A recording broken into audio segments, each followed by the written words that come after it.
नमस्कार दोस्तों, स्वागत है आपका आपके अपने चैनल टीम शिक्षा में। मैं आपका मित्र आपका हार्दिक अभिनंदन करता हूं। तो दोस्तों, इसके पहले हमने न्यूटन्स लॉ ऑफ मोशन के बारे में पढ़ा और आज हम उसके आगे शुरू करने जा रहे हैं। तो चलिए, आज हम आपको इक्वेशन ऑफ मोशंस के बारे में बताएंगे। तो चलिए शुरू करते हैं।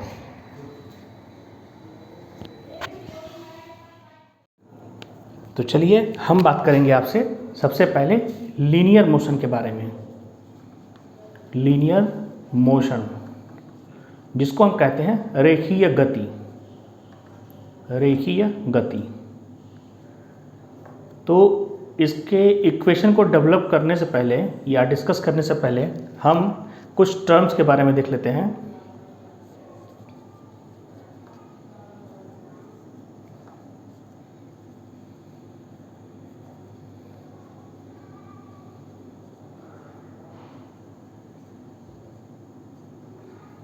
तो चलिए देखिए, इसमें हम बात करेंगे u, जिसको हम कहेंगे इनिशियल वेलोसिटी।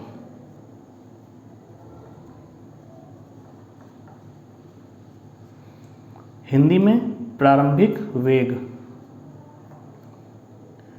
फिर बात करेंगे v, ये हमारी है फाइनल वेलोसिटी,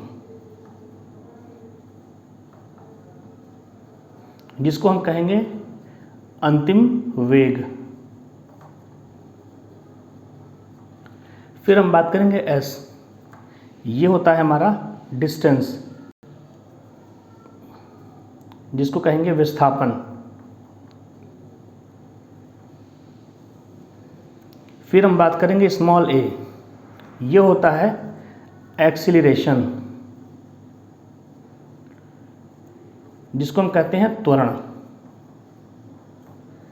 और एक आखिरी टर्म है t, t मतलब होता है टाइम, समय। तो देखिए, ये कुछ टर्म्स हैं जिनके बारे में आपको जानकारी होनी चाहिए। अब इससे रिलेटेड हमारे पास जो इक्वेशन है वो मैं आपको बताऊंगा और उसी इक्वेशंस की मदद से आप लॉ ऑफ मोशन के इक्वेशंस मतलब न्यूमेरिकल को आसानी से कर सकते हैं। तो चलिए वन बाय वन हम सारे फार्मूले को डिस्कस करते हैं। तो चलिए हम इक्वेशंस के बारे में बात कर लें।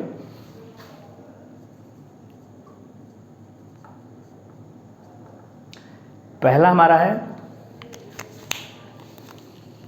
v is equal to u plus a t. दूसरा हमारा है s equal to u t plus half a t square. और तीसरा जो हमारा इक्वेशन है वो है v square equal to u square plus 2as। तो देखिए, ये हो गया हमारा 3 इक्वेशन। अब हम बात करेंगे रिटार्डेशन की। रिटार्डेशन मतलब होता है मंदन। तो देखिए, हम आपको बताते हैं, इफ रिटार्डेशन इज अप्लाई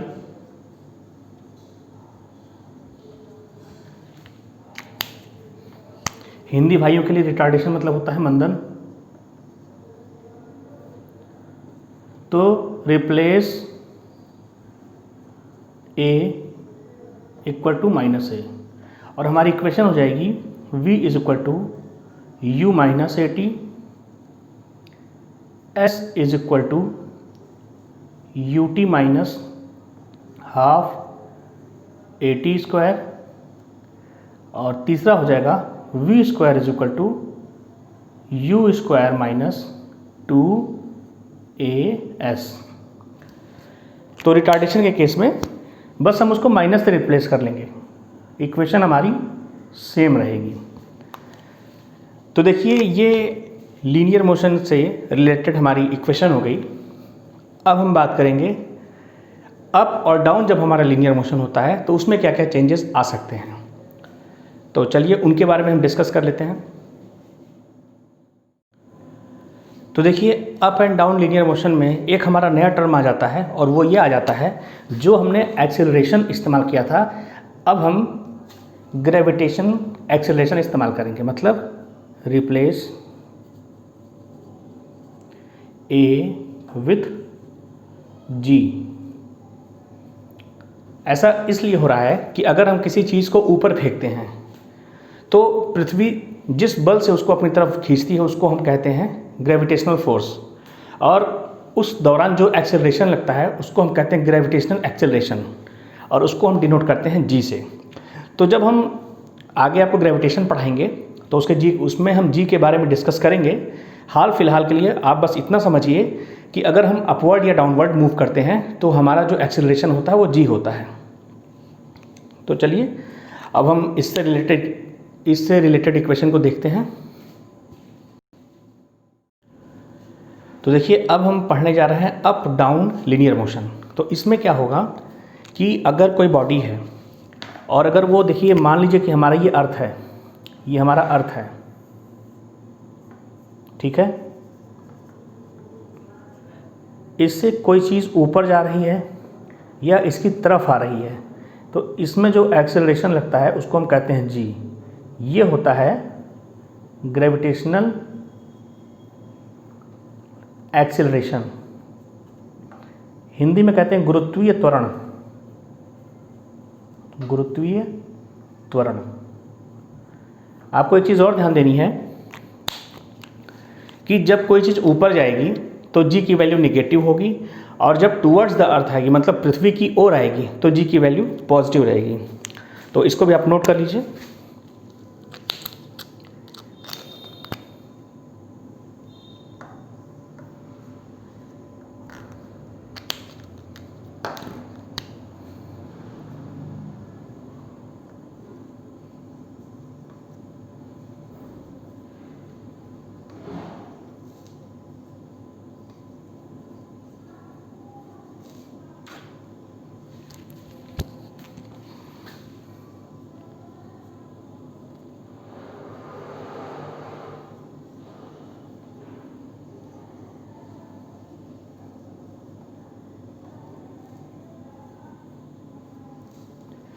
तो देखिए अपवर्ड डायरेक्शन के लिए जो जी की वैल्यू होगी वो निगेटिव होगी, और जो डाउनवर्ड डायरेक्शन है उसके लिए हमारी जो जी की वैल्यू होगी वो पॉजिटिव होगी।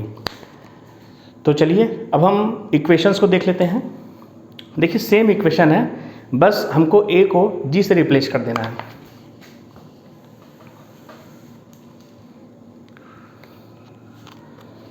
तो यहाँ पे हम पहला केस लेते हैं, for upward direction.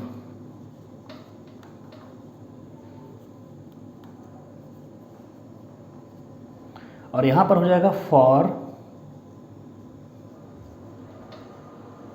Downward direction.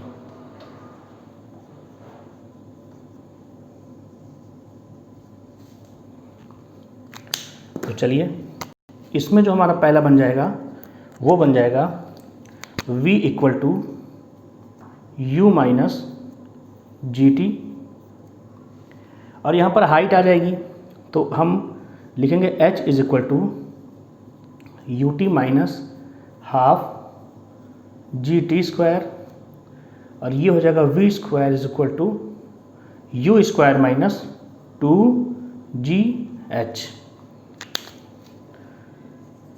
Same यही इक्वेशन डाउनवर्ड डायरेक्शन के लिए भी रहेगी, और माइनस को हम प्लस से डिनोट कर देंगे। तो देखिए ये हो जाएगी v is equal to u plus g t, h is equal to u t plus half g t square, और v square is equal to u square plus 2gh। तो ये बन गई हमारी डाउनवर्ड डायरेक्शन के लिए इक्वेशन। तो देखिए हमने लीनियर मोशन पढ़ लिया, हमने अप डाउन लीनियर मोशन पढ़ लिया। अब इसके बाद हम सर्कुलर मोशन के इक्वेशंस के बारे में देख लेंगे, और मैं आपको ऐसा कोरिलेट करके बताऊंगा कि आपको कोई चीज़ रटनी नहीं पड़ेगी और आप इजीली न्यूमेरिकल्स को कर लोगे। तो चलिए हम सर्कुलर मोशन के बारे में बात कर लेते हैं। तो चलिए अब हम सर्कुलर मोशन के बारे में डिस्कस करते हैं। तो सबसे पहले हम इसकी टर्मिनोलॉजी देख लेते हैं और मैं आपको कंपेयर करके बताते जाता हूँ, आपको याद करने की ज़रूरत नहीं पड़ेगी। देखिए, जो हमारी इसमें फाइनल वेलोसिटी होती है उसको हम v को ओमेगा से रिप्लेस कर देते हैं और ये हमारी हो जाती है फाइनल एंगुलर वेलोसिटी। हम u को रिप्लेस कर देते हैं ओमेगा नॉट से, ये होती है हमारी इनिशियल एंगुलर वेलोसिटी। फिर हम क्या करते हैं, एक्सेलरेशन को हम अल्फ़ा से रिप्लेस कर देते हैं और ये हो जाती है एंगुलर एक्सेलरेशन, कोणीय त्वरण, एंगुलर एक्सेलरेशन। और हम जो डिस्प्लेसमेंट था s उसको हम थीटा से रिप्लेस कर देते हैं और ये हो जाता है एंगुलर डिस्प्लेसमेंट, एंगुलर डिस्प्लेसमेंट। तो देखिए, आप ऐसे कोरिलेट करके पढ़ेंगे तो आपको याद करने की ज़रूरत नहीं होगी। मैं एक बार आपका रिवाइज करवा देता हूँ। देखिए, जो हमारा लीनियर मोशन में v था उसको हमने रिप्लेस कर दिया ओमेगा से और ये बन गया हमारा फाइनल एंगुलर वेलोसिटी। इसी तरीके से लीनियर मोशन में जो हमारा u था उसको हमने रिप्लेस कर दिया ओमेगा नॉट से और ये बन गया इनिशियल एंगुलर वेलोसिटी। इसी तरीके से हमारा जो एक्सेलरेशन है वो बन गया एंगुलर एक्सेलरेशन अल्फ़ा और जो हमारा डिस्प्लेसमेंट था वो बन गया एंगुलर डिस्प्लेसमेंट थीटा। तो चलिए अब सेम इक्वेशन है और उसी तरीके से लिखेंगे। बिल्कुल हमको घबराना नहीं है, हमको याद करने की बिल्कुल ज़रूरत नहीं है। कोरिलेट करके अब आप खुद भी उन इक्वेशंस को जस्ट लाइक लिख सकते हैं, जैसे कि मैं लिखने जा रहा हूँ। चलिए लिख के मैं बताता हूँ आपको। तो देखिए, जो हमारा पहला इक्वेशन उसमें था वो था v बराबर u प्लस 80। तो यहाँ पे हमारा हो जाएगा omega is equal to omega naught plus alpha T.